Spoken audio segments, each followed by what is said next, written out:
Hey everyone, I hope you're well wherever you are.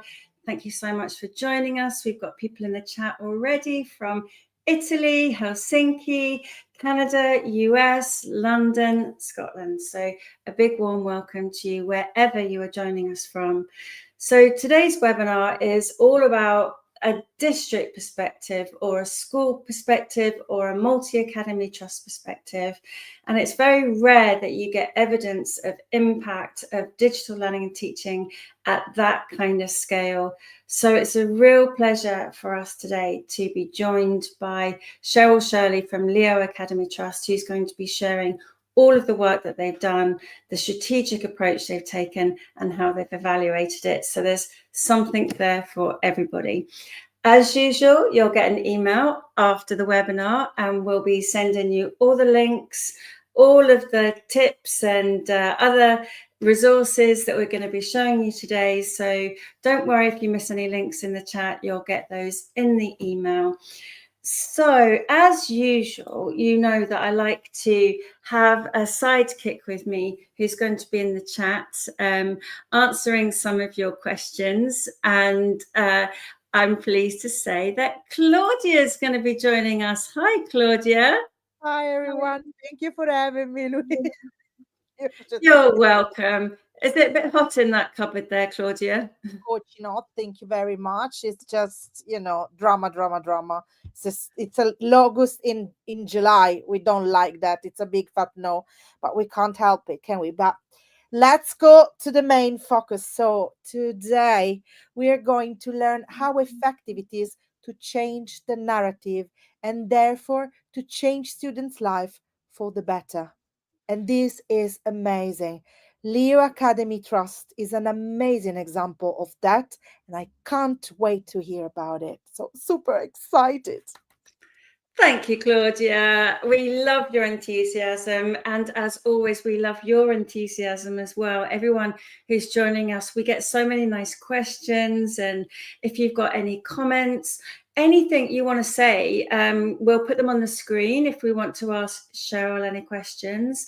If you've got any account questions, you can put those, not personal account questions, but just about ThingLink in general, then you can put those in the chat, because also backstage is the wonderful Ivan in our support team. So Ivan is helping with all those technical questions. So don't be afraid to ask anything. We love your questions within reason. Thanks everyone. Thanks Claudia for joining us. I'm just going to remove you back to the green room momentarily, because some of you are aware that we have had a growth in our ThingLink team, and we have new people who are working, whether it's in the kind of business side of ThingLink usage, whether it's in the higher education side of ThingLink usage, but we also have such a great wide people of using ThingLink globally in the K-12 space. So that's why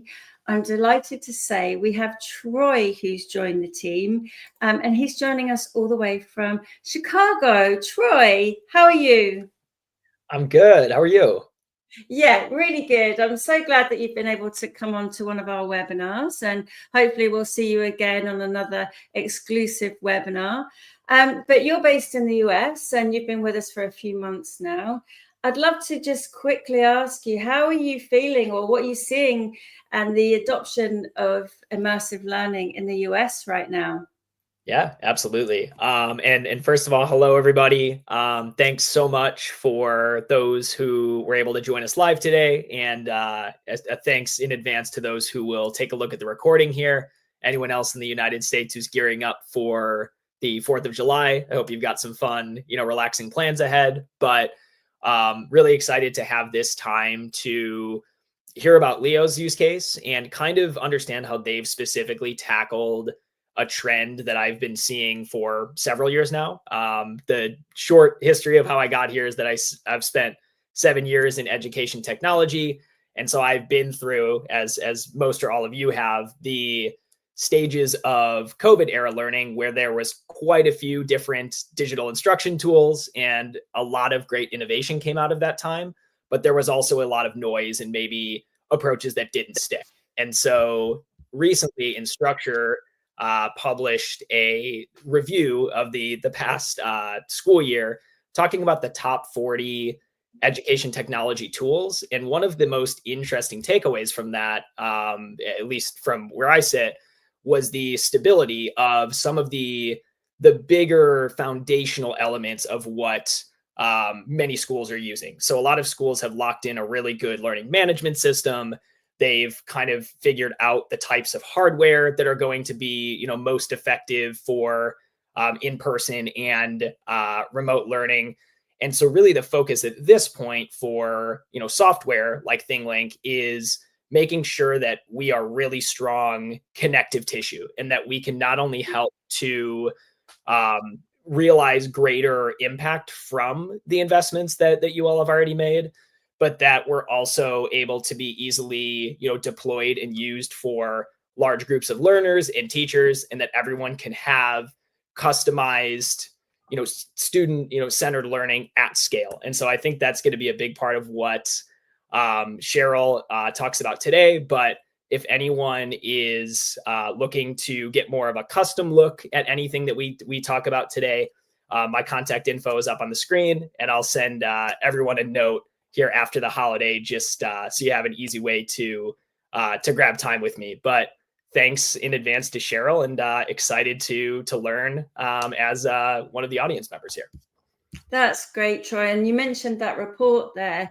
I think what we'll do is we'll get the link for everyone's, because you've mentioned it, so that everyone else can have a look at it as well. And we'll put that in the email that everyone gets. But there was a report by Instructure. So yeah, we'll get that out to everybody. But thank you very much for joining us. And hopefully we'll see you again on some other webinars too. Absolutely. Thanks, Troy. So moving on, and we've got people joining us as well from the US. I see that we've also got someone there, Jason, who's just joined us from Southern California. So there was a lot of talk there about, how people are starting to use immersive learning tools, which is fantastic. But there are very few people who are actually putting their hands up and saying, this is how we did it, and this is the impact. And that's exactly what Leo Academy Trust have done. So it's with our great pleasure that we are excited to bring Cheryl to the webinar. Cheryl, thank you so much for joining us. No problem at all. Thanks, Louise, for having me. And the job title on the screen is not really fitting of the roles that you've been playing, because I understand that you're now on national AI development groups with the UK government. So you're representing the education space there. You've been on to be awarded the Pearson Silver Teaching Award, and you are running Discovery Days at Leo. So you've opened up your doors to everyone. So hopefully I've given you a good intro there. But tell us a bit more about your background, because this doesn't happen just out of the blue, does it? There's been a long journey to get there. Yeah, no, absolutely. So just a bit of background, really. So I joined Leo Academy Trust back in 2016. And at the time I was employed as a year leader in one of our schools. I taught year 4, so sort of grade 5, I think that is. And yeah, I've been a teacher for over 15 years. And then back in sort of 2019, so before COVID, we were trialing a one-to-one Chromebook program within the trust. And we did that in year 4 across the board. And I was kind of involved in that original kind of pilot project. And obviously during which time COVID had hit during that year. And so obviously we were in a very fortunate position that we were able to kind of move from the physical classroom into the virtual classroom quite seamlessly. I spent a lot of time during COVID training up staff and supporting teachers, not just in our schools, but again, across the country. And then obviously after COVID, we didn't really want to let what we'd learned during COVID go. So that was something that we were really focused on. It was then thinking about how do we then continue to sort of cut through that noise, exactly what we said earlier, how do we cut through the noise and ensure that this is actually really purposeful? And I spent a lot of time really thinking about that after the pandemic. And then obviously that's led into the sort of research and things that we've done ever since. And we've seen that technology can be a real leveler in the classroom for many children.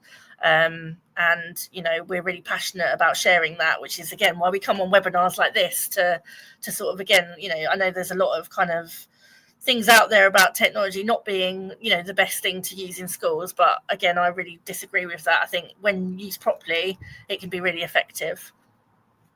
Absolutely. And you've mentioned there your kind of start with the journey.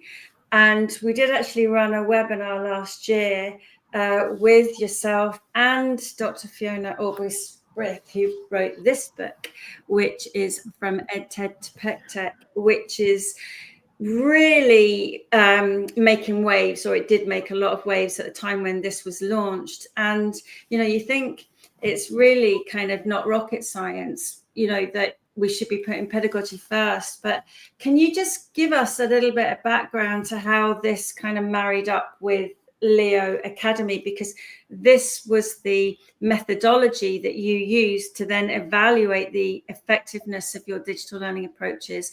And before I stop, I just want to give Dr. Fiona Aubrey-Smith a big shout out, because she was crowned EduFuturist of the Year 2025 a couple of days ago. So yeah, how did that sort of intersection come about?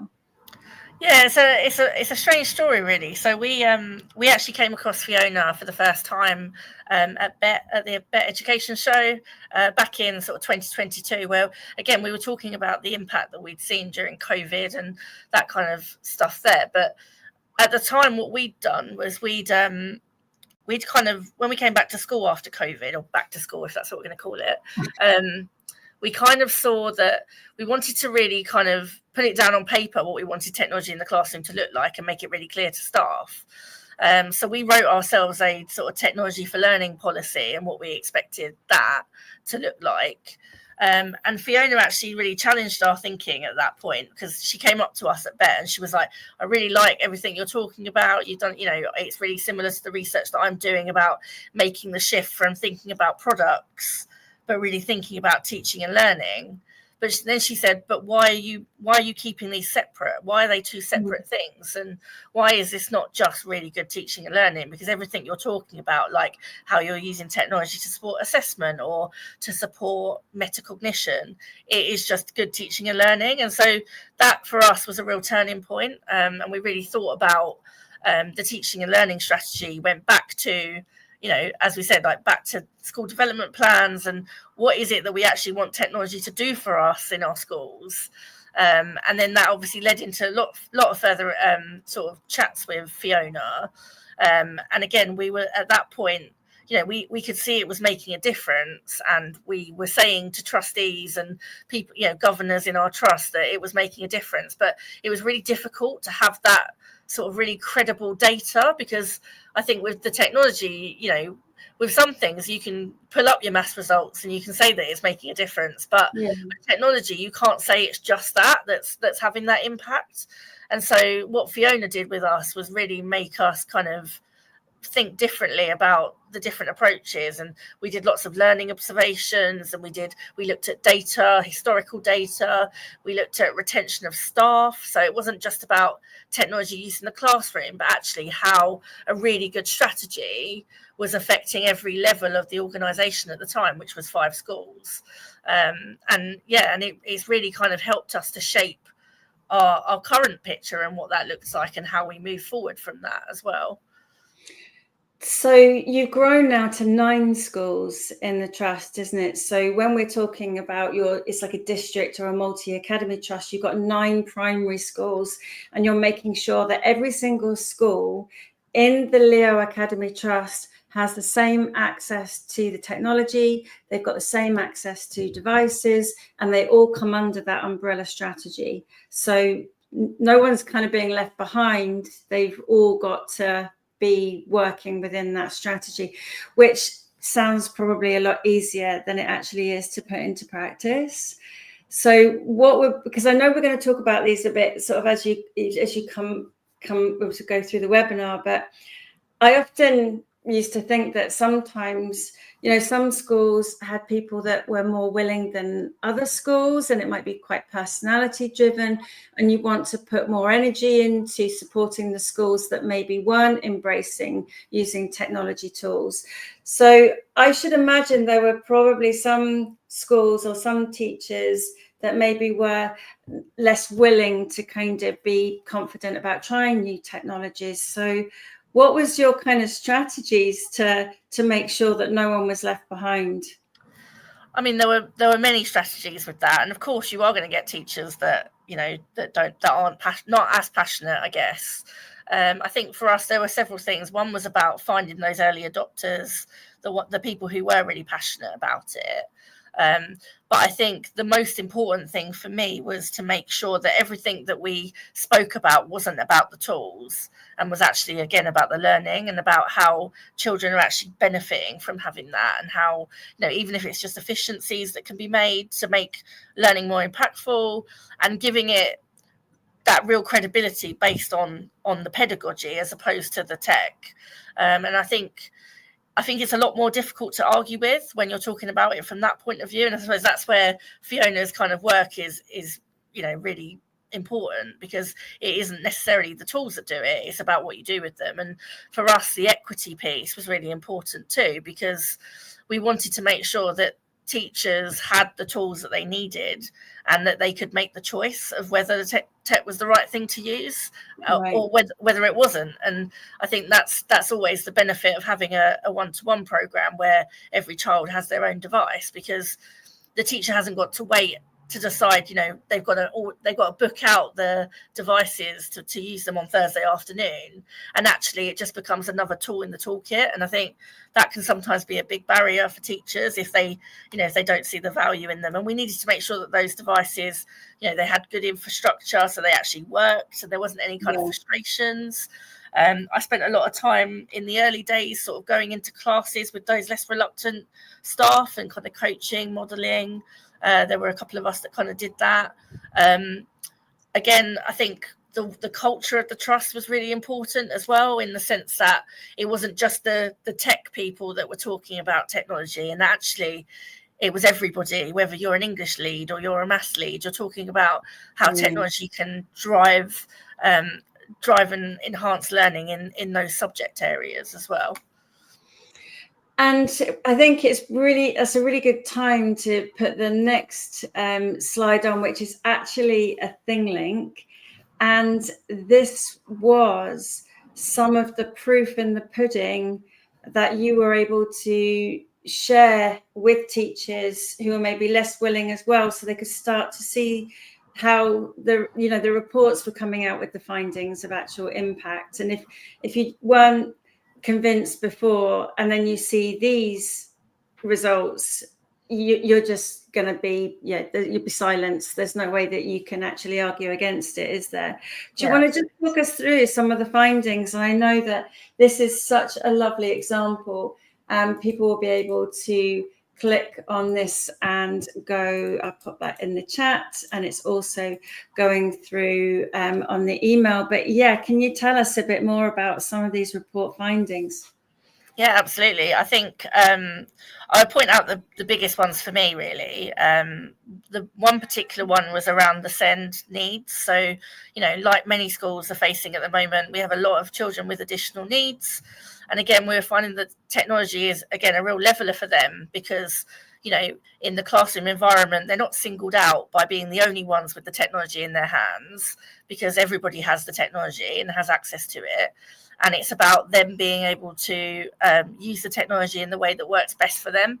And we found that those children are much more empowered to be more independent, whether that's to record their voice or to have something read to them digitally, whether that's to watch a video. You know, that whole multimodal thing is so important for those children. And we found that those interventions that probably we previously would have had are now reduced, because they're able to access the learning through the technology in the classroom, adapted for them, but able to be as successful as other children in the class.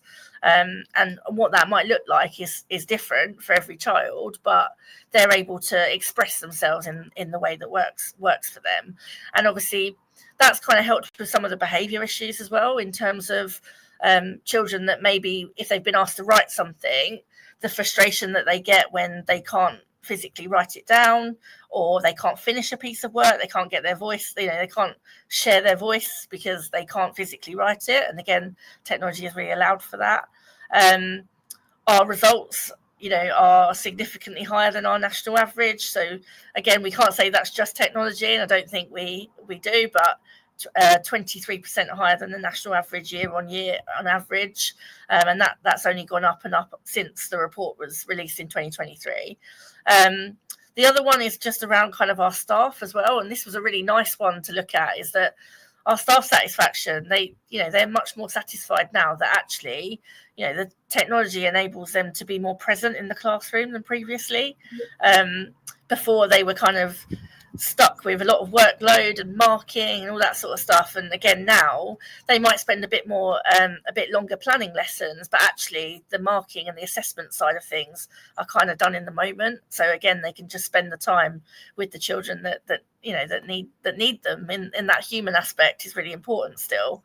And as I said, like our workload reducing in terms of efficiencies, 20 minutes per lesson, and I'm talking about things like the printing of resources, or cutting and sticking, for example. And again, those things that take time in the lesson but aren't really focused on learning, and again, being able to use technology to do that has been really, really helpful.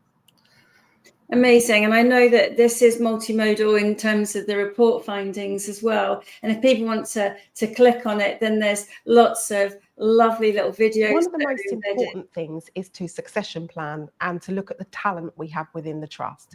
So if some teachers aren't sure how to use the technology, being able to draw upon some really good leading teachers who can show what it looks like in practice. And that way, as new teachers come on board, they're able to see things in practice, but also help to embed that within their own schools. And that's just delightful, isn't it? I mean, you couldn't have found that clip better. So that's what we tried to do there was just to illustrate some of those findings in the classroom, because I think sometimes you can look at these and it's really difficult to kind of imagine what that might be like. And so again, by putting that kind of video in there, that's able to kind of show or explain it a little bit more for people. So yeah, I'm more than happy to share that. Yeah, no, that's fantastic. And then the other one that I just wanted to highlight, you mentioned there, was about accessibility. And I think it's really nice. I know that we're looking at your digital strategy in its entirety, because it's difficult to pick impacts for certain things. But there were some reflections, particularly about ThingLink, for example, when it came to accessibility. And I wondered if you could just tell us a bit more about that. Yeah, absolutely. So I think one of the main things for us with ThingLink is that the fact that previously, probably before we used the tool, we would be handing out sheets of paper for certain children, word banks or word mats or little pictures to support them. And there's always been some stigma attached to those resources on the table.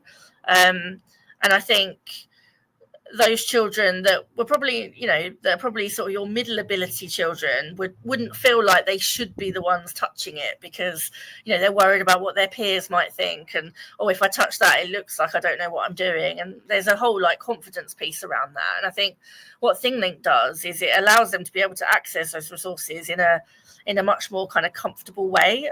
They're able to do it and nobody can really see whether they're using it. They can dip in and out of it. It can disappear quite quickly if they just want to have a quick look and walk away. And also, the physical element of handing things out, there's still barriers there in terms of, they still might not be able to read it, or, so I think what ThingLink does is it allows us to get resources to children that they can all access. So that could be that, instead of they need a reminder about how to use an adjective, it could be a little video that quickly shows them. And for some children, that's going to work really well. And for other children, the word bank's absolutely fine. And I think it just created that kind of culture of just having that dignity in the learning, and that they can access anything on demand as and when they need it, and it's all there in one place. I love that. I don't think we've heard that phrase before on the webinar when someone's talked about dignity in learning, because we talk about accessibility for all, but I've definitely not heard anyone use the word dignity. And I think that's just such an important point that I know that I'll take away from what you've just said. And the other thing that we talked about before we came onto the webinar as well, when we were catching up earlier, was about how you managed to deploy things at scale when you've got 9 schools, which I can imagine, and particularly going back to my days, you know, some people might sort of find a tool that they love in their personal use, and there's such a long process to get it deployed into like a school system. So people kind of create their own secret IT systems. So you might find people that have gone off and used, you know, other favorite tools, and then they kind of use their own personal Gmail, or they might even use their school email. So how did you get round those kind of barriers where you're saying to people, we give you the kind of green tick or the thumbs up to use this? So can you tell us a bit more about how you've managed to do that across 9 schools? Yeah, absolutely. We're actually nearly 11 schools now. We've had 2 new schools join in the last month, so it's we're still at the beginning of our ThingLink journey with some of the newer schools. But I think I think the main one really is just around like looking at licenses and what subscriptions people have got as well. And when a new school joins us, that's one of the first things we do, because we look at what are they actually using first of all, and actually are they still using it? Because again, like you said, like it can be very easy for some people to get a subscription to something, and then, you know, one person uses it, they leave, and then that subscription continues to go and nobody's actually using it.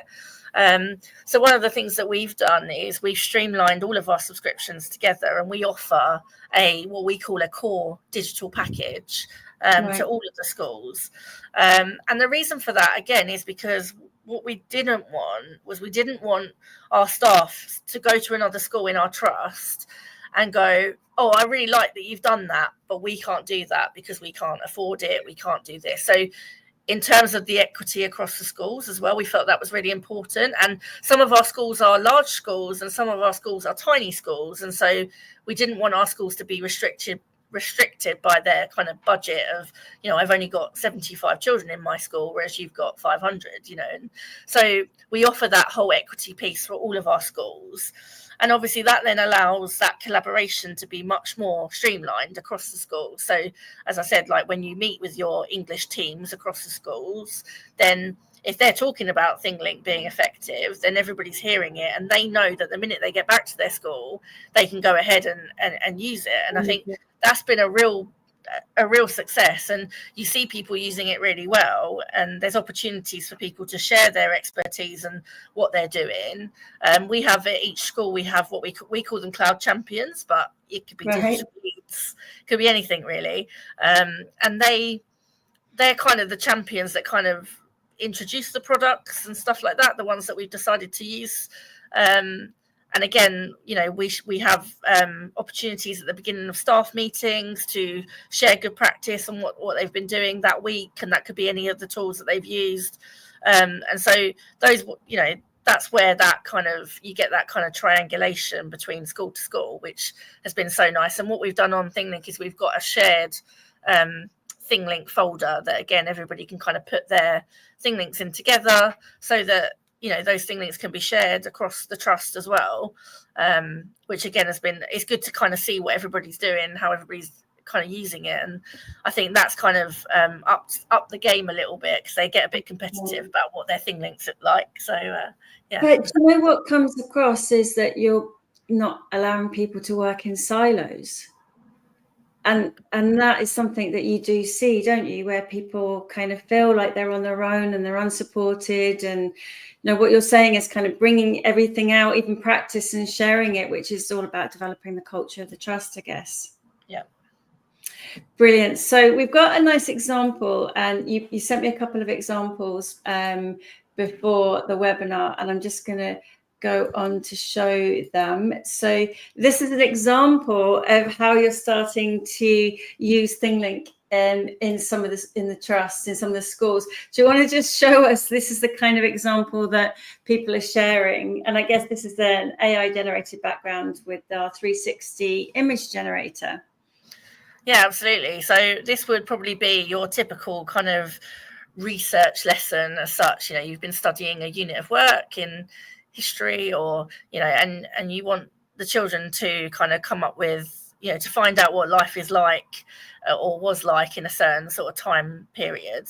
And again, I think if you just roam free on the internet, that already becomes difficulties. There's children that can't read things. Watch this short video. You don't know whether you don't know whether you fact check stuff and things like that. So again, this is teacher generated, this example. Obviously, the first thing is you immerse them through the AI generated image, so that they can get some sort of feel as to what that looks like. And I think for us, like, our Chromebooks are touchscreen, so they can sort of manipulate that around and have a look around.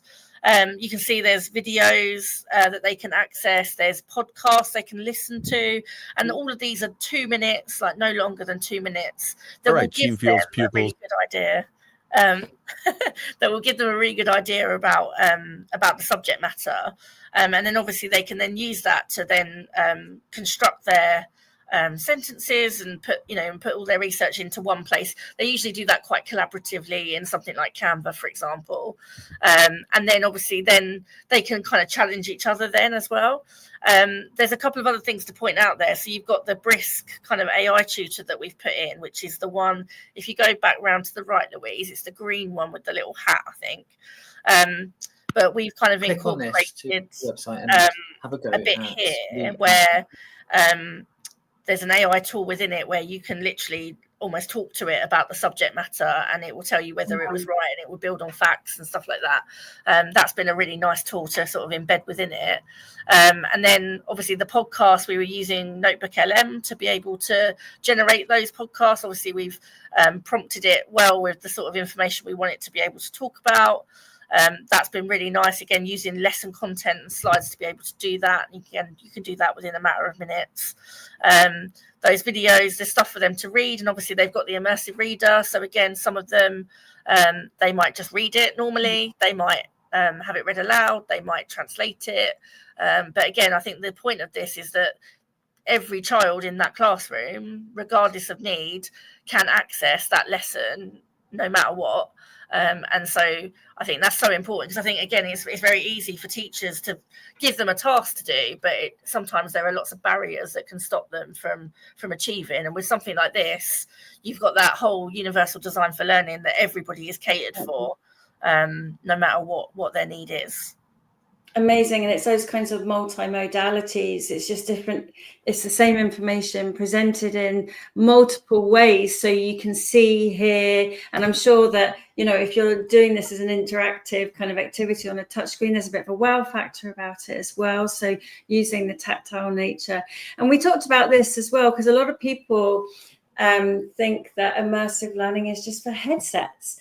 And we say, no, immersive learning is so much more about that. So you do have some headsets in the trust, don't you? But you find that by, having something that everyone can access, no matter what the kind of end point is, means that you're not being restrictive. Yeah, I think it depends on kind of what you're trying to achieve as well. Like the headsets can be good for, again, like the immersive kind of side of it, but sometimes that can be like a really exciting, like really over exciting for some.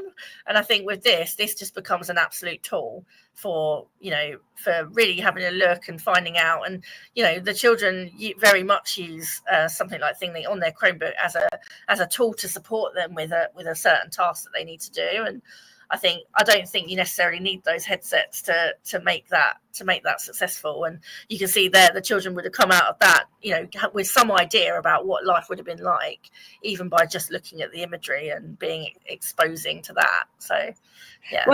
One of the nice questions, and I'm so pleased that we've got Marit, who's joined us from Finland, and Marit's asking, what kind of data or feedback has been the most useful in measuring the effectiveness of immersive learning content. So I know it's difficult when you've got a whole kind of breadth of, data and feedback, but what was the most useful for you?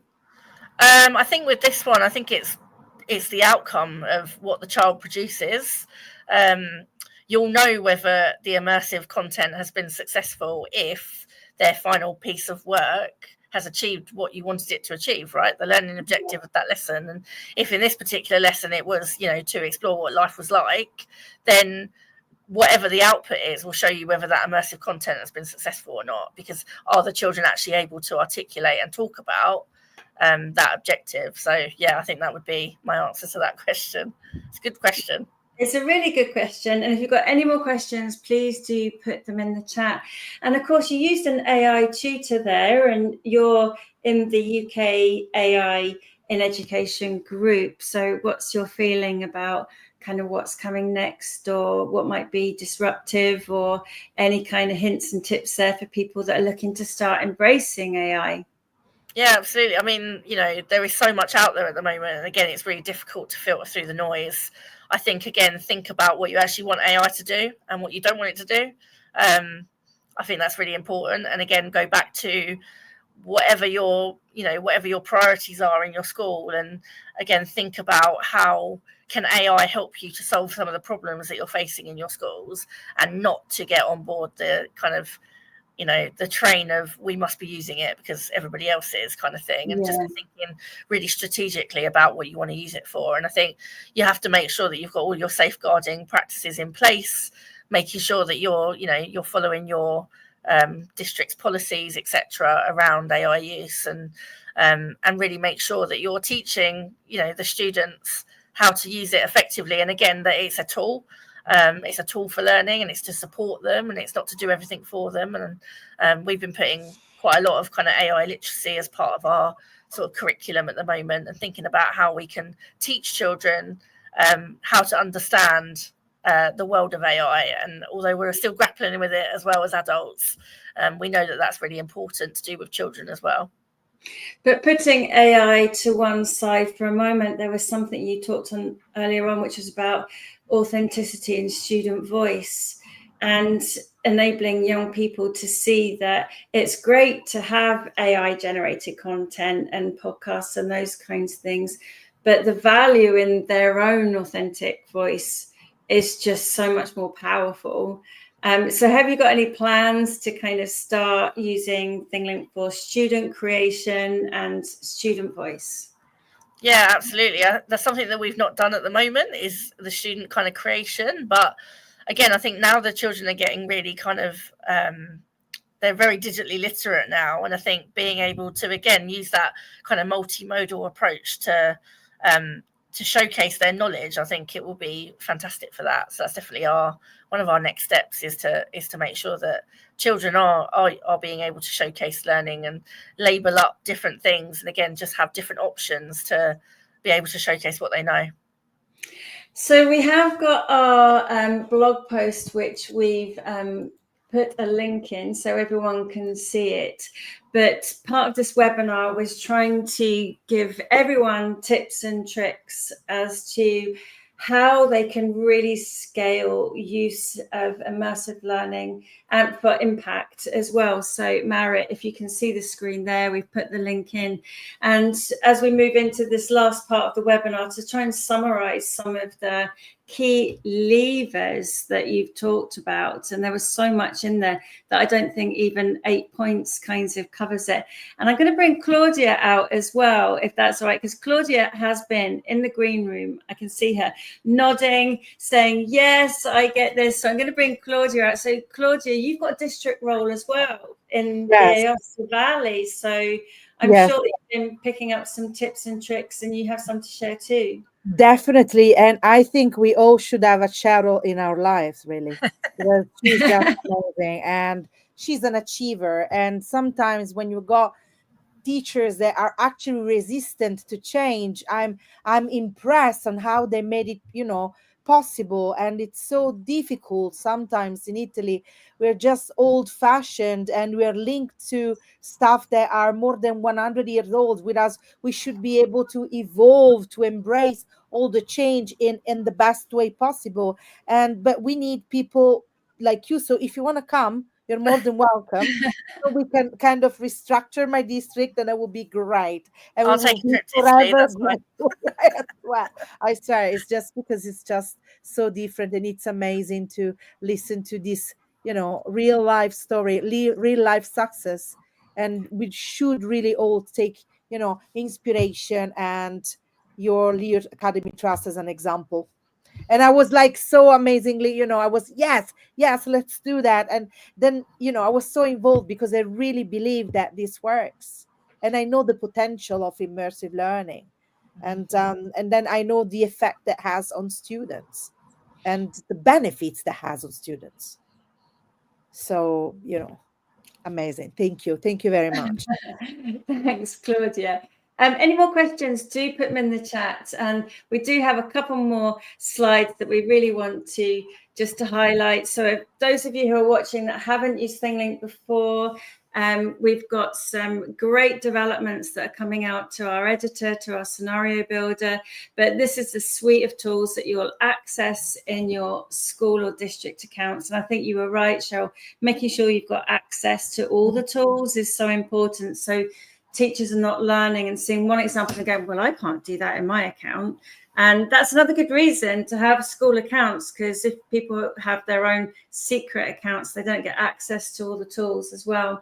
One thing we're seeing a lot of usage of the Panorama 360 as schools go out on summer trips or work experience placements using a phone to take a panoramic image, uploading that and then turning it into a 360 environment as well has been really useful.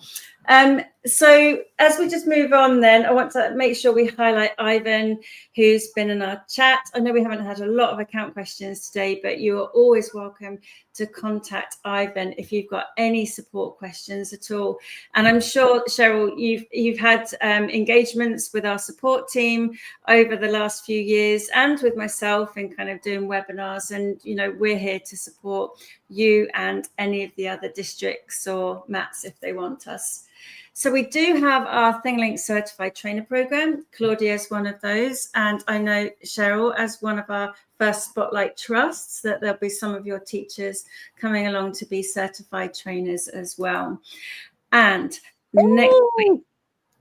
So this is indulge me. So I realized that if you create a ThingLink with a 3D object and you make it transparent, you can actually embed it into a Canvas slide and you can put a photo behind. So that was my attempt at being summary. So next, as you can see, I've got my jumper on. But next week, Claudia and I are going to be taking a beat, a summer pulse check, and going through all of the ThingLink updates that have happened in the last 6 months. And we warmly welcome you all to join us. We'll be looking at some of the custom searches for icons and 3D models and accessibility features and all the other ways in which you can use it. So do get in touch with us. So all that's left for me to say now, I think, is thank you so much, Cheryl. You really are a huge inspiration. Your leadership in digital learning in Leo is unparalleled. And we are just so grateful that you've been able to take the time and be with us. So we wish you a big summer holiday. When do you break up for your summer holidays? Is it another week, another 2 weeks? 2 weeks left.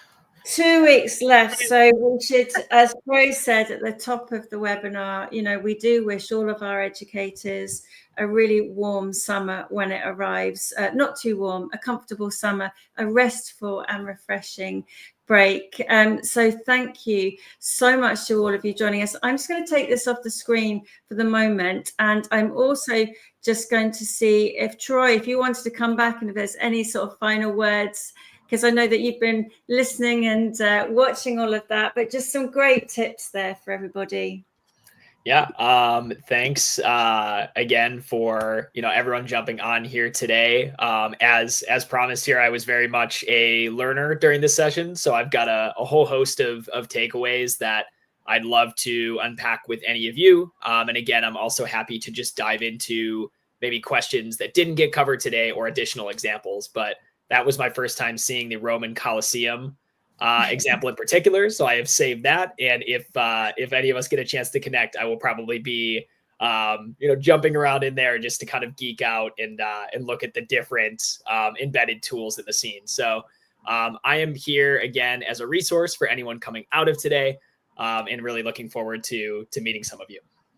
Thanks, Joy. And Cheryl, any final words of you before we close the webinar? Thank you.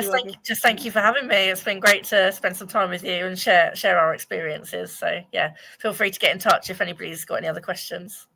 Brilliant. And our thanks, not just to you, but to all the teachers back at Leo and the pupils as well. We hope that everyone, including all of your learners, has a really lovely summer break. So thank you to you all.